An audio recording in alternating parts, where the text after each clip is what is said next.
Hey there, folks. This is Kevin Madison from Project Dragonfly. I hope you enjoy this podcast about Dragonfly community members doing inspiring work. If you have ideas for a guest or want to be more involved in this podcast, please feel free to directly email me. Thanks again for listening and enjoy the episode. This week's guest is Meghann McDonald. Meghann grew up on the shores of the Gulf of California, where she often feels more comfortable in the water, much like a mermaid. Now, she works as the executive director of the Vermilion Sea Institute. She is our Baja in-country Earth Expeditions partner, and she's a GFP alumna dedicated to making field studies accessible to all. In this episode, we explore how she works to create an environment for living outside your comfort zone, supporting students as they develop snorkeling skills, or just working to be more fully present. We discuss the special role her dog Puma played on Baja courses over the years, building comfort and community connections. From leading programs for children in Baja to facilitating life-changing conservation education programs, Meghann shares her passion for empowering the next generation of ocean stewards. Enjoy this episode. I want to talk to you about VSI. I want to talk to you about your life. I want to talk to you about what it is to be a mermaid. That's kind of my If that's you my want to overview. know, if you want to have a conversation with a mermaid, you have to get vulnerable. Oh, really? Okay. You do. And so, like, if you're not ready, willing, able to do that, then you don't get to see it. And I have to get vulnerable, or the mermaid does. you, well, both, Okay. both. Yeah, I think people talk about like sometimes in conversations with me, there's tears and there's life changes and there's worldviews shifting. But that is less like anything that I am doing as a mermaid and just me being present and leaning into the vulnerability that someone is open to. And I think when anytime any two people or more people get together and are willing to be really real with each other, then, you know, cool things are discovered. It, Totally. it's it's very simple, like not easy, but simple. Yeah. And it's very Baja. I want to get into these deep conversations for sure, but maybe you can just start with what it is like to be the executive director of the Vermilion Sea Institute Mm. on a daily or weekly basis.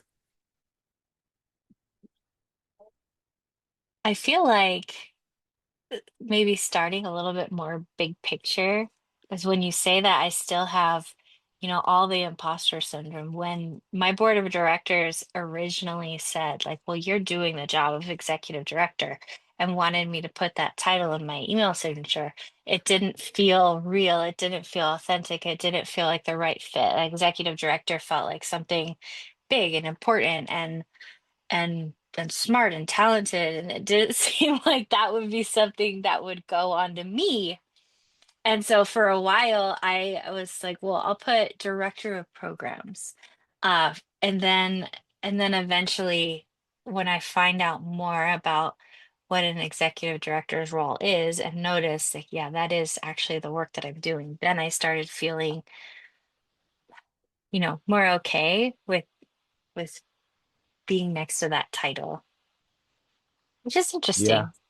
Yeah, that is interesting. And I think of it's funny how imposter syndrome, not funny, it's tragic, affects even the most capable and accomplished people. Like it's Well, inconceivable to me that you would not feel comfortable with that title because in my mind you live and breathe Baja and you are you've done 60 something Baja courses with us with Earth Expeditions alone, not to mention uh Stars to Sea program. and yeah, all the other programs through all the other years. Yeah, Yeah.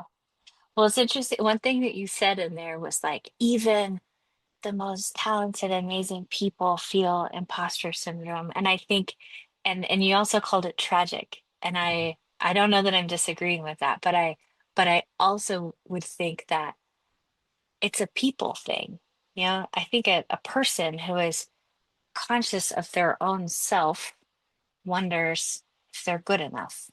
Like that's a human trait. And to feel like, and I think that's important to, I think it is.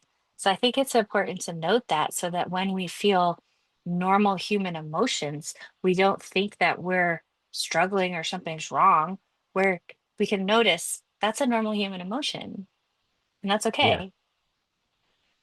Yeah, like you if you don't get nervous in front like before speaking, and even the best speakers usually, like it's very rare to hear someone who Yeah. does not get nervous. Like um I was just watching this documentary about Eddie Murphy. It's Mm, on Netflix right now, and he's so nervous before going back on SNL after like 30 years of not being on there. funny. And they show him Yeah. like breathing and closing his eyes and trying to get Aw, centered. It's really adorable. it's so precious. Was also you think about like something like Raw or like I only know his particular stand-up specials from long ago. There's the one with like the blue purple jumpsuit, and then there's the one with like the red one. One of them's Yes. Raw, one of them's something else. But like, Delirious, ugh, right? they're incredible, Delirious? Yeah, so good. incredible. And decades later, we are, still like Lillian. They're iconic kind of thing. So then decades later, it's like be like, oh man, I don't want to disappoint. I think that's normal and human. Yeah. Yeah. Well, I mean, let's even so I asked about, day to day, and Yes, you I talk didn't about answer the that question yet. title. But you I didn't guys answer have that this. question yet. Yeah, we'll get there. And it's like I have your website open, the Vermilion Sea Institute website. Number one, I think a lot of folks that listen to this have maybe been to Baja with Mhm. you, and we'll be excited to just hear your voice again. For And those the who have rest not just haven't been there need to yet. come, right? Yeah. And if you see this page with all these beautiful images of the Vermilion Sea, the Gulf of California, and whale shark experiences and whales and kids in the water, it's just gorgeous what you guys have, what you've created, Well, I, and fostered. I kind of think when you're saying that too, like the smiles and the Hmm. connection. And that's interesting because I know that's kind of in our mission statement. It's like a hard thing to show, but I think that connection between people, the connection, like inside yourself with like your ideal self and then who you actually show up as every day and then our connections with nature, like all of those connections are like the powerful things that I think that get me excited, that I think get people excited to know better, to do better. And so certainly not everyone should go to Baja, but someone who is wanting a better connection with themselves or a more authentic connection with others or more important, like present connection with nature, like that's who should Yeah. come. Yeah, for sure. And I always say when I talk about EEs, Earth expeditions, like Baja has something very unique, and it's even hard to pinpoint. Like it's a vibe, it's a feeling. I don't know if it's the desert. I don't know if it's you. I feel like it's also the minute we meet at the Holiday Inn Express in San Diego, and the students see you and the van and the team, and also sometimes a dog um, Mm. in the past. But I think I don't know what your dog situation is currently. It's important to note because Puma took care of Hmm. many people and classes over the years. And I think I have heard time and time again from people, felt at ease, like, oh, good, there's a dog here. Like that felt more comfortable to have her there. And Puma loved to be of service to people. Yes. And of course, I'm sure there's more that I don't know about, but I definitely have one particular moment in my head, which I think will give you a good insight to me, Puma, the vibe.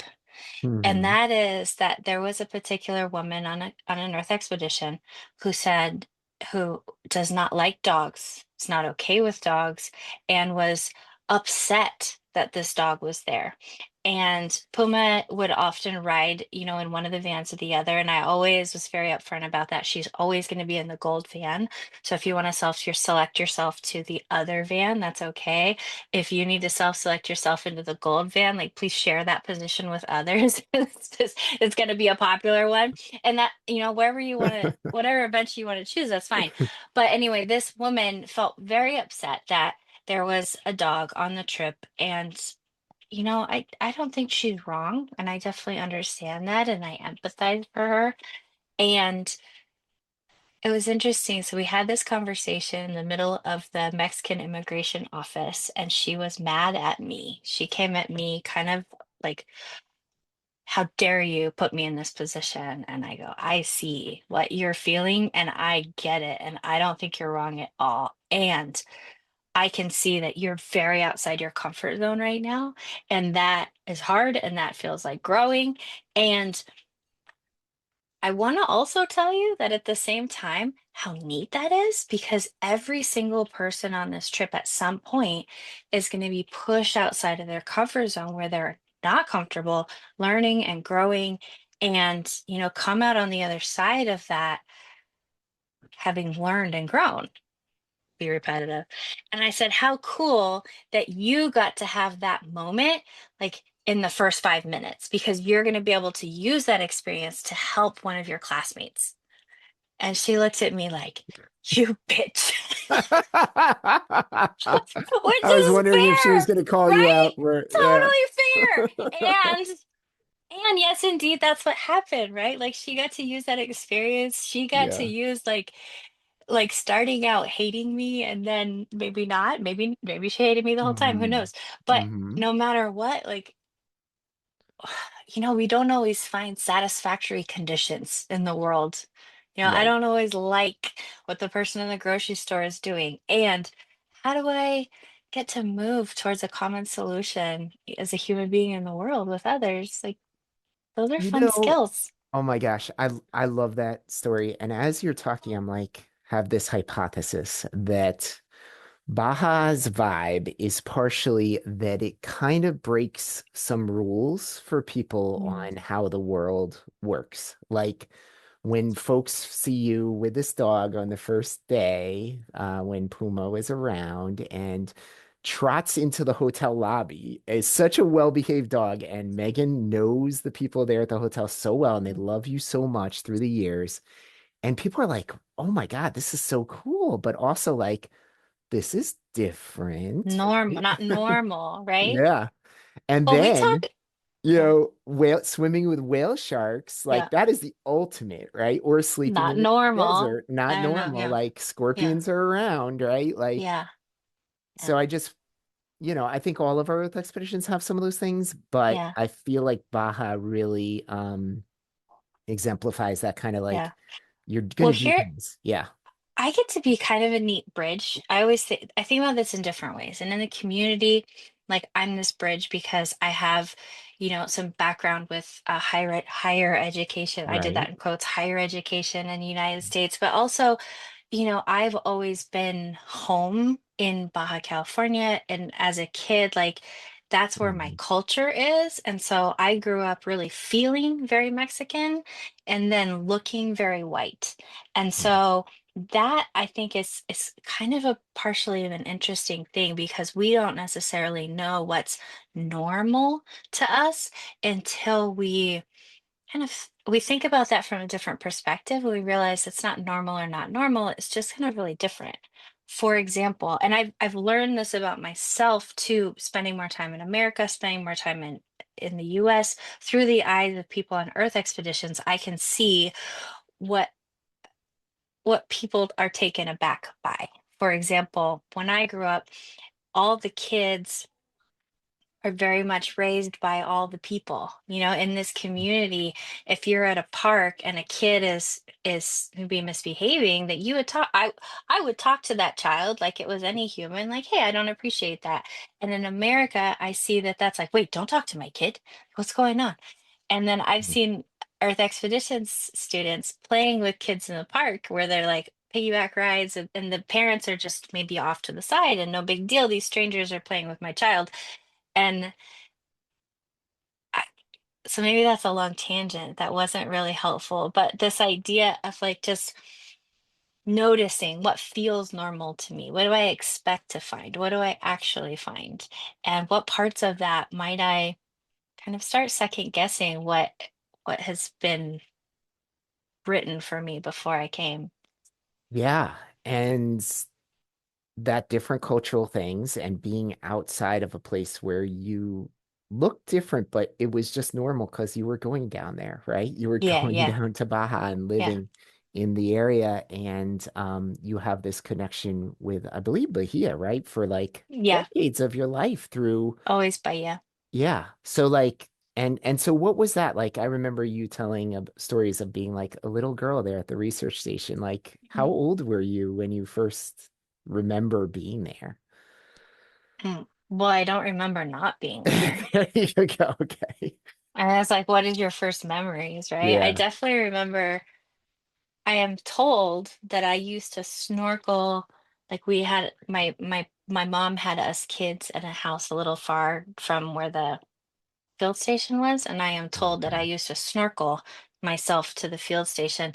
I don't know that I really remember that, but I definitely remember doggy paddling with like a little inner tube around me to go to the field station to watch a lecture. Oh. I love that image. Yeah, and it was so cool for me the last time I was in Baja, which was 2021, my goodness. But your mom was there, I believe, and it was Cool. so special to just like get to know, just get to see her Yeah. and talk to her a few My mom's times. very cool, and my mom's very cool that she kind of my dad taught marine biology for decades, and he wanted his students to learn outside in nature. Yeah. And that was very kind of out of the norm when he started doing that. So I imagine my mom, who was much younger than him, just being like, yeah, let's go do that. And okay, now I have a baby. Yeah, let's go do that. Now I have two more babies. Yeah, that's fine. Like we just Mm. we just keep doing that.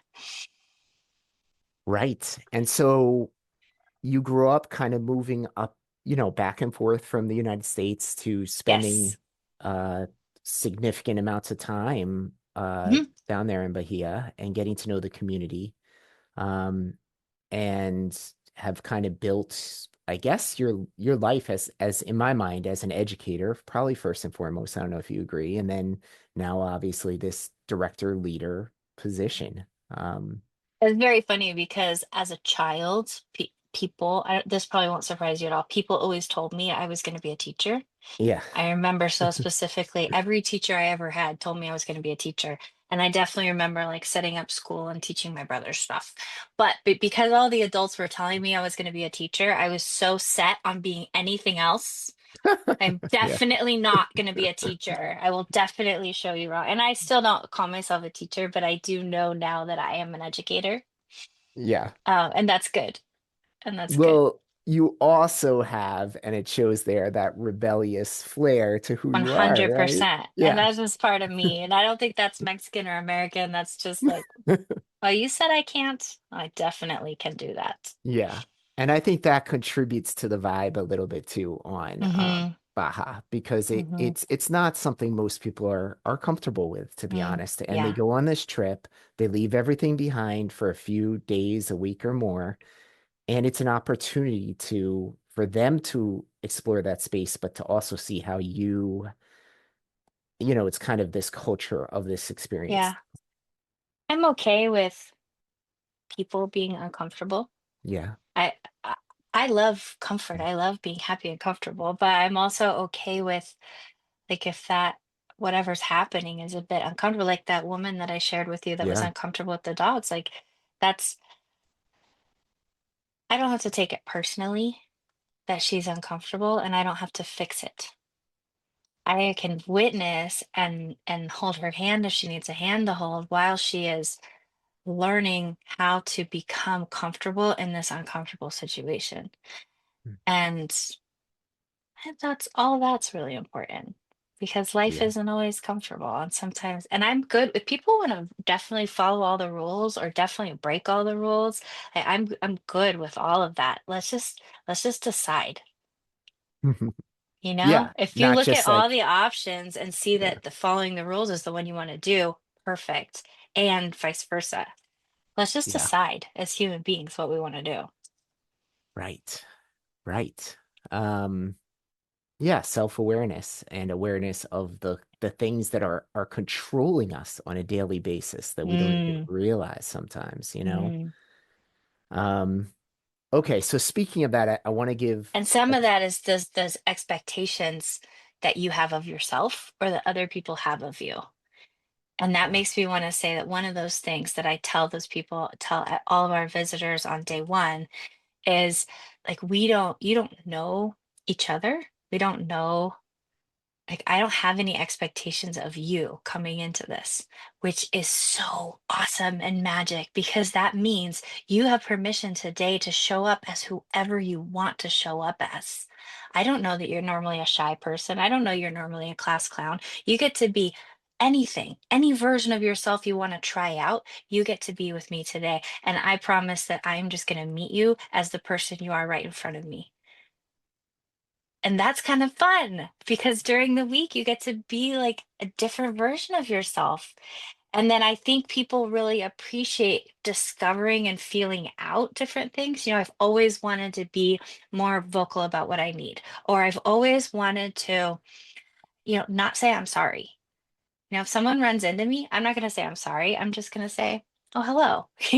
I want to try this. And so you get to try something for a week. And then at the end, decide, okay, what versions of myself did I explore this week that I want to take home with me to my home space? And that I think is really important because if you don't really think about, okay, what do I want to intentionally do or be or show up as in my future, then your loved ones' expectations of you can kind of pull you back into the mold you had put yourself in before. And that kind of reminds me of the prologue to The Alchemist, where people are like, whoa, she's achieving her dreams. Like, I'm afraid for that.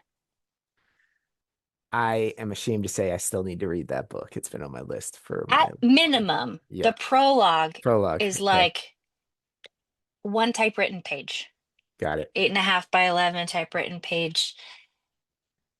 Can you please, everybody, just take a moment to Google Alchemist Prologue? If Yeah.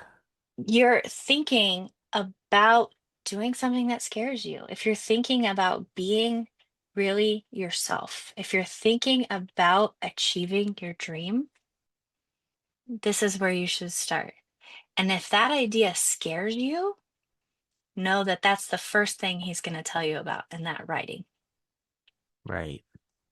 And it's beautiful because when I think about you teaching all the years, the lessons I've seen Meghann McDonald deliver, which are, it's maybe on stats or it's on how to snorkel in the water here and safely for different levels or whatever, fish identification, morphology tips, Mm. all those things, right? When I look at it seriously, that's not what you were teaching. Like those Mm-hmm. content areas, Mm-hmm. because you would just use them as a way to teach something deeper. Yeah. Like how you think you're not good at stats. Let's think about that. Let's work Yeah. through this Why together. is that? Where did Yeah. that come from? Yeah, well, I like teaching scuba diving, snorkeling, Yeah. and statistics for the Okay. exact same reason. Because Yeah. I like showing people they can do something they did not think they could do. Right. I'm not a math person. I can't breathe underwater. And these are assumptions that if you're willing to challenge them, if you're willing to see if it's really true or not, then we could do something really cool together. Yeah. And if That's you're the not best. willing, that's cool, Right. right? Like if you're like, no, no, I don't breathe underwater. I don't put my face underwater, and that is who I am, then I fully celebrate that. Like that's the version of yourself you want to be.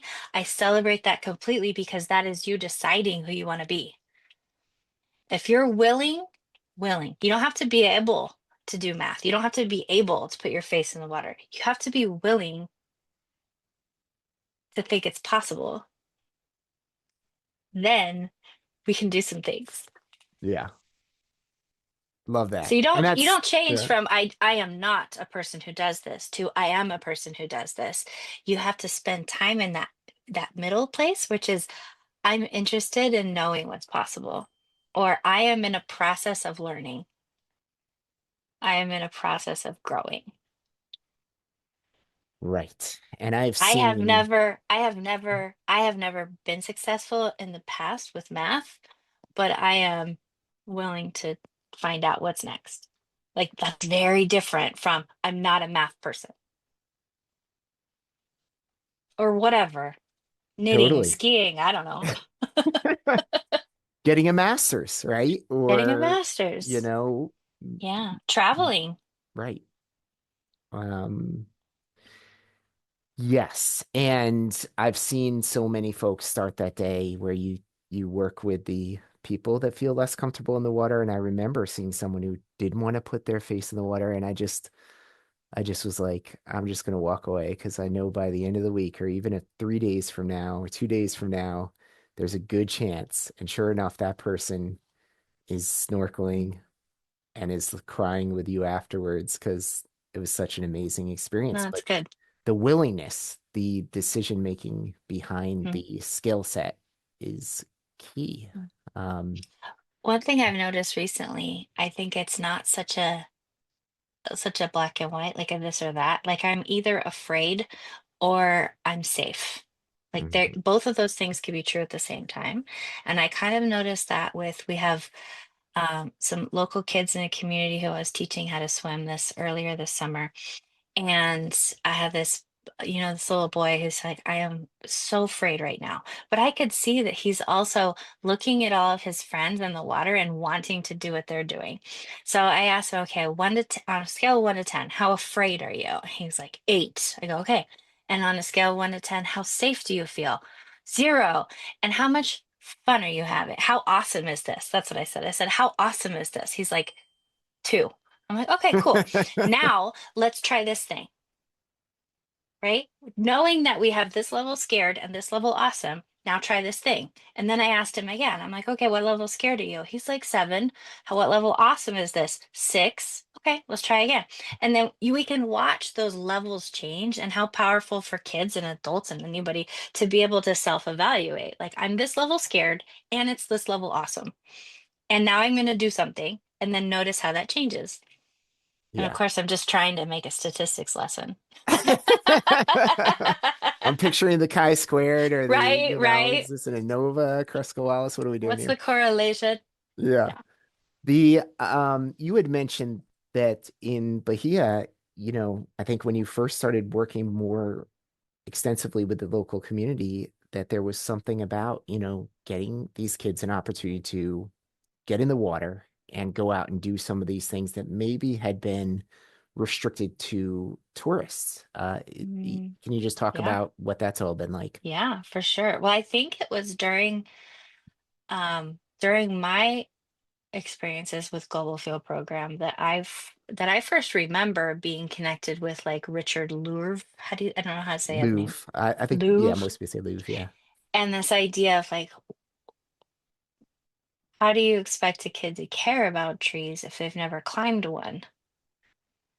And that really like hit me a lot because climbing trees is awesome. And that's that being and connecting and touching and feeling and tasting nature in order to develop a sense of protection, stewardship, and care for those things.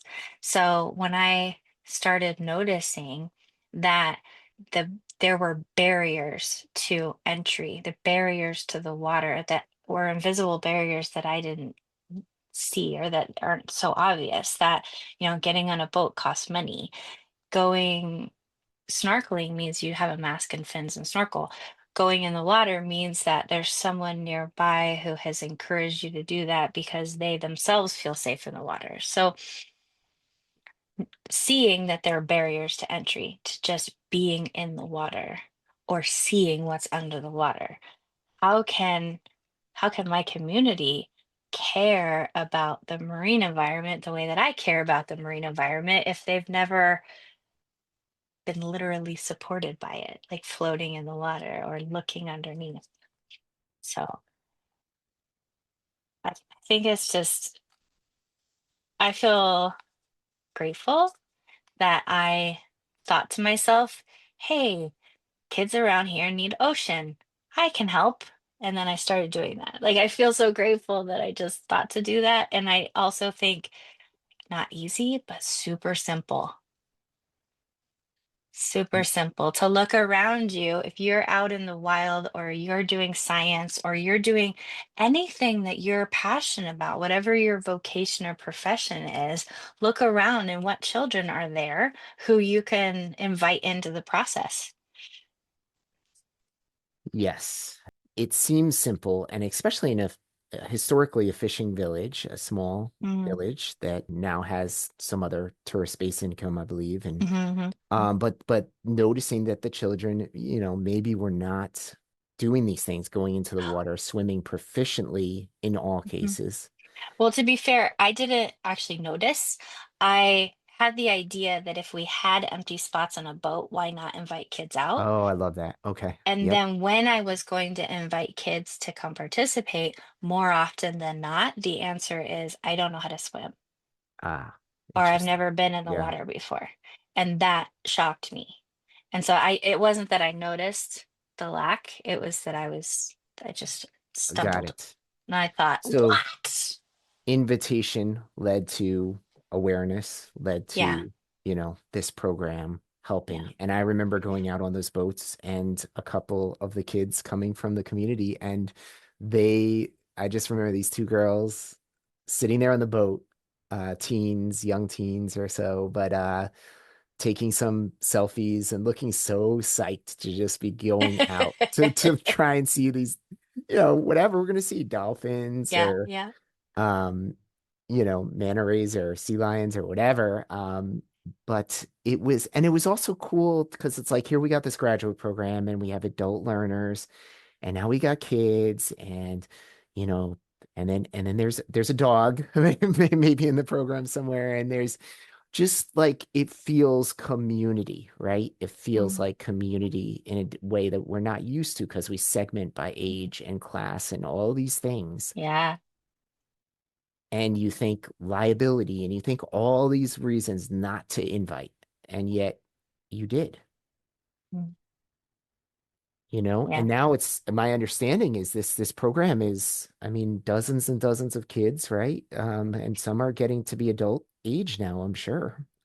Well, it's very cool. I tell you, summer before last, we had a number of young people who had been involved in our programs for several years, which the program, if you don't know, is just about, outdoor education and leadership, empowerment, teamwork. How do we communicate and work towards solutions? Like, this is it's very free form, but it's also very much let's play and have fun. I mean, think Boys and Girls Club, YMCA kind of thing. hmm Uh, but so we had these kids who had been in the program for a number of years and always, raising the bar on leadership and scientific understanding and all these things. So we had a kind of like an internship program called GIAS, where these by the end, so to be in the GIAS program, you three things. One is you can take care of yourself and your own equipment, meaning I don't have to tell you to fill your water bottle or put your sunscreen on.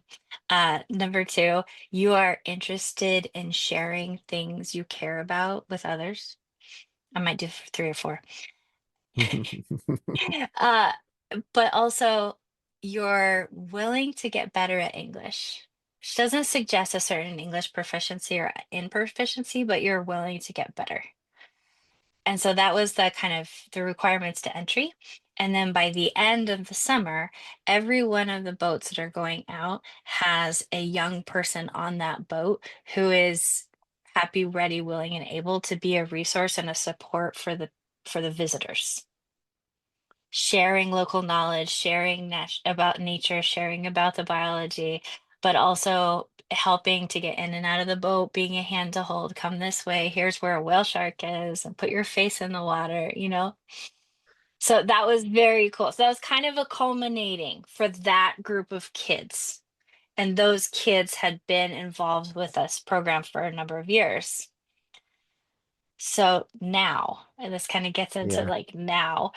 Yeah. those kids are still incredible friends and supporters and definitely feel home. If something is wrong or something is right, they're going to come to the field station to sit on the bench and chat with us. But they're not necessarily super involved in Adventurero's programming now because they're doing other things. They're going on to college, they have jobs. There's a brother pair that you would probably recognize, Jose Luis and Alejandro, who Mm-hmm. were with us from the very beginning. Jose Luis is a captain of a very amazing sport fishing boat, and Alejandro is there as like the guide. So Oh those my two goodness. are out there working with sport fishing. Uh, and they're all doing their own thing. So that was cool. But what I didn't expect, and what is also very cool, is this whole crop of kids we have now have been waiting for their turn. So for our first kind of generation, had never seen anything that looked like summer camp or Boys and Girls Club. And for this new generation, they have never known a world without aventureros. They've been just waiting for their chance to participate. So that's been a very interesting kind of different spirit coming in. Like they see, like, I'm gonna go hang out with these people and I don't know what we're gonna do, but I know that at the end of it, I'm gonna be kind of a badass. I'm gonna Totally. be, Totally. strong and a representative of my community Yeah. and smart and a leader and like they know that that's what's gonna happen to them and they know that there's fun along the way and so there's just this like, sure, take me. What are we doing today? Let's Well, go. and it's very kid driven in the sense that I remember some of the kids who were into cooking. And it's like, yeah, sure, this might have the sense that it's an environmental type program leaning, but you want to get involved with cooking? Like we've got a chef here at the Sea Institute and we'll get you tied in, or you want to do art. So, I mean, Yep. you're following their passions. And the other thing I was thinking about, like with teens, talking to adults is one thing, like, but talking to foreigner adults in not your Hmm. primary initial Hmm. language, right? Like there's a lot of courage Hmm. that takes, right? And getting out on the boat so to feel You like a know what badass, you maybe know? I don't want to diminish this. It was maybe not quite obvious, but I know for me, the thing that would have been most frightening as a teenager is talking to other teenagers. So Yeah. just that Huh. being Right. vulnerable and authentic with my peers, knowing who I can count on, what does honesty look like? What does trust look like? And going through being able to navigate through those very normal conflicts. Yeah. Likes the boy that I used to like, and whatever it is, like, yeah, that's real. And it's really interesting now to see these 16, 17-year olds come to me and be like, yeah, I really, I broke up with so and so, but that's how things go sometimes. And we're gonna have loves in our life and we learn along the way. I'm like, I didn't know that when I was your age. Like, Well, this, and what that is you're it? Like, this is normal. This is a human emotion that I'm feeling, and it is fine. Instead of, gosh, everything I'm thinking is so different than everyone else is thinking. And, everyone else got a rule book for how to live life, and I just didn't get it. And so I am pretending that I know what I'm doing. Like, and as a teenager, I think we get that kind of for the first times. And then as adults, we have perspective of knowing, even though that imposter syndrome still comes for us. yeah, that the world is messy. Emotions are messy and we're Mm, all human, we're all human. And I mhm. think the vulnerability to share, like when you're in a position of leadership like you are and myself and others, like to remind people we have doubt too Mhm. every day, right? Like, and you find little coping mechanisms and you've built yourself through the years and you've tried to become better, but like, we all have those feelings, right? Um, Let's so keep it simple and try to do the next right thing. let's try. Yeah. So because we're kind of Oh, getting to time already, but okay. Well, hold yeah, on. I want to tell you.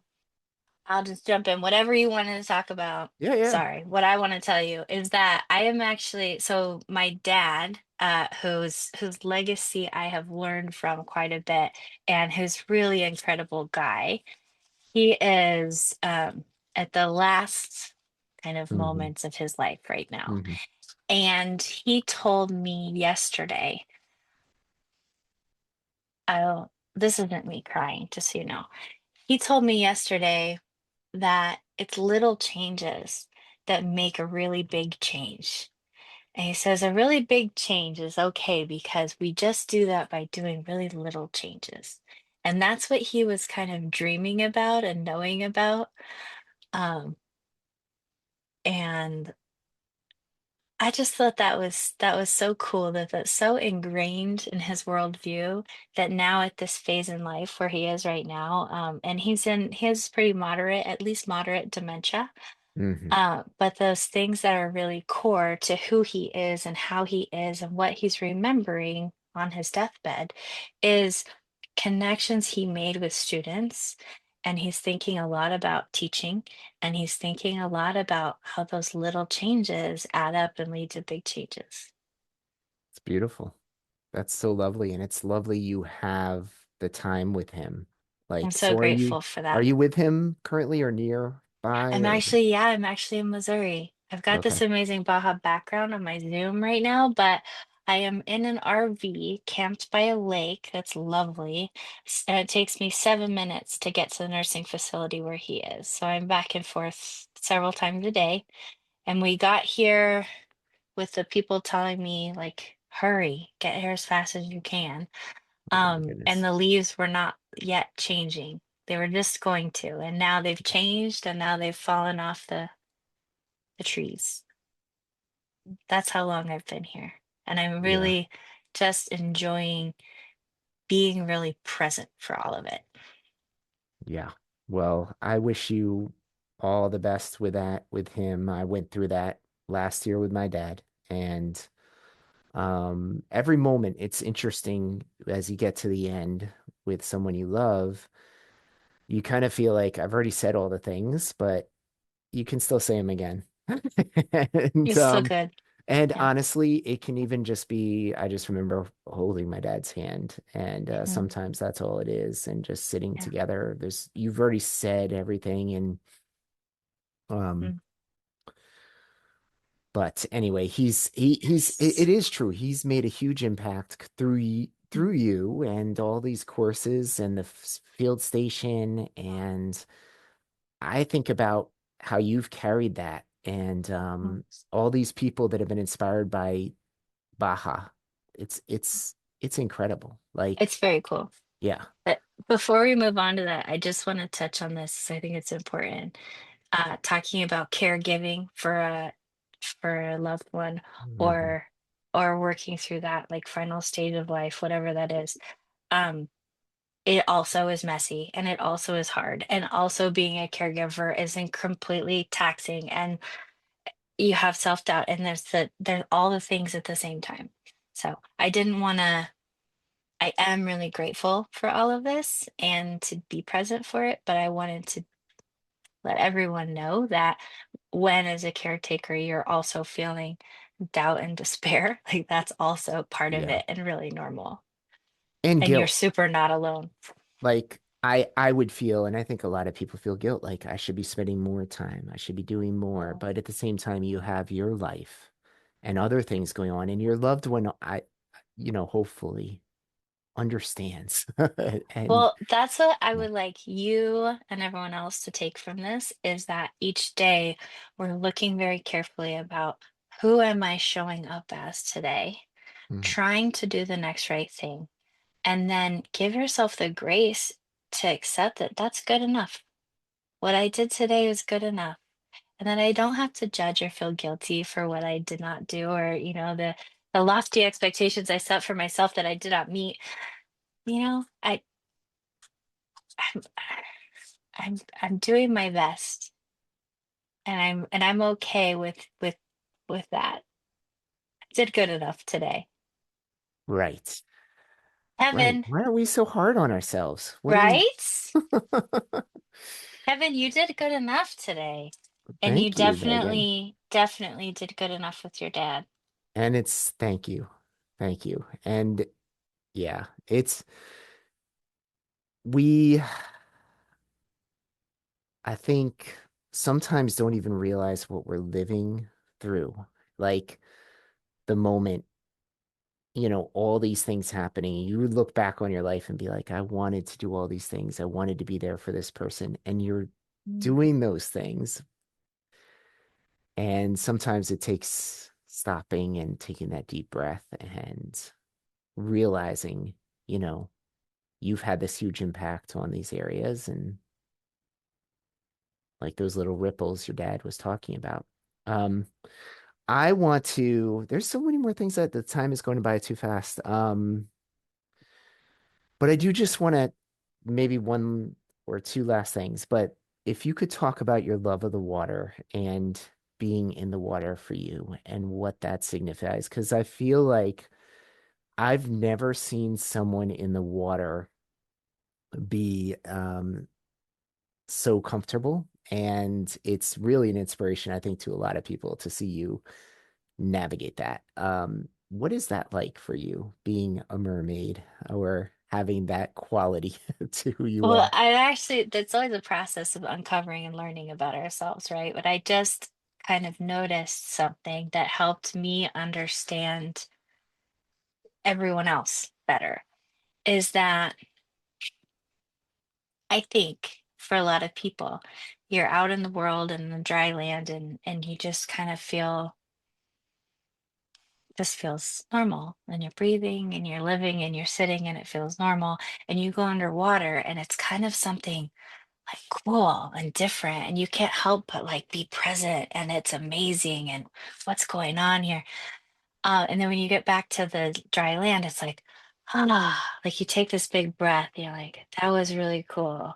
But like the land is where you're actually more physically comfortable. And I just noticed for me that when I am underwater is when I feel more comfortable.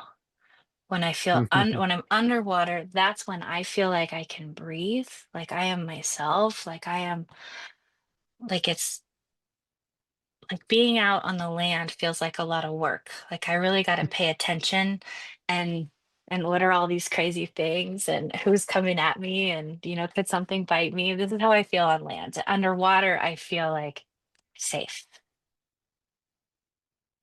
And I Yeah, think for a lot of people it's really opposite sometimes. And we can feel different things at different times, but that has been really kind of cool to notice. right.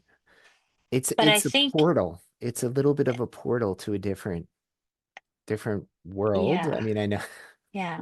But that, I mean, all of that was kind of a Megan thing. And maybe everyone doesn't really like relate to that. It could be an excuse for you to say, oh, well, she's like that. I'm not like that. What I would say for us as human beings is we as human beings experience positive vibrations, positive things in our brain chemistry when we are on, in, near, under, around water. When we as human beings are around water, with water, good things happen in our brain. And that's the neuroscience of it. So to be close, and for me, what I think when I say, like, what's my water? Like, where do I feel that? It's for me, it's floating on my back in the night in the Gulf of Mm, California in front of the hmm. field station, looking at the bioluminescence in the water around Yes. me and the stars above me. Like that to me is like, ooh. But it could also be a fountain. I can also, when I'm here in Missouri, I really try to notice like washing my hands, like touching the water and how that water is connected. And I'm sitting here by a lake and I'm often looking at that. And when we grieve and when we have joy and when we, all of those things in life, you've noticed we tend to want to go near water. And that's something that I teach the kids in the town too, where it, sometimes when you're a teenager, life is hard, serious hard. And the first thing I do when I've got a kid crying is we walk to the sea. and we just Hmm. got to touch it. You just got to be there. And I had a cousin recently who was my age. And she had a stroke and she ends up in the hospital, and her life is different from there on out.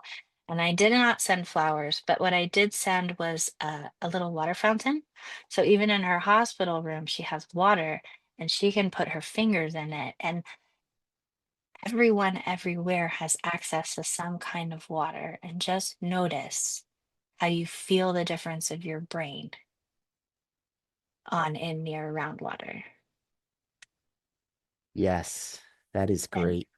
Hmm. huge, huge, huge props and shout out if anyone seeking any of that sounds familiar to a really good friend who passed away named Jay Nichols, who was also Baja by Los Angeles. That did a lot of that. Like he was one of the scientists on the Adelita's journey, that sea Okay. turtle that swam across the Yes. sea. He left marine science and started looking at the science of what water does in our bodies. And that book is called Blue Mind. Gotcha. Anyway, a lot of those Yeah. findings come from there. Yeah. I uh I think that's beautiful. And yeah, the vision of you taking a child who's upset to the water and just looking out and realizing something so much bigger than us and so profound, and that comfort, discomfort, but different experience of being in water as humans is so unique and special and a part of Baja and the experiences you have facilitated. Meghann, this has been wonderful. Always a pleasure. Thank you so much for all you are doing. I miss you. Come back. I know it's gotta happen. Let's do it for Good, sure. good. Well, to everyone out here listening, just thank you very much for taking this moment to connect with us and to witness Kevin and I connecting over the Zooms, and reach out anytime. Hi there, folks. Just one more thing before you head on out. If you have a moment, as I mentioned at the beginning, I would love to hear in what ways you are finding this podcast useful, how you listen, what you would like to hear more of, less of, etc. Please feel free to send me any and all feedback, any ideas for guests, etc. to Kevin Madison at my email, which is mattiskc@miamioh.edu. That's spelled MATTESKC at miamioh.edu. Thanks again for listening. Have a great day.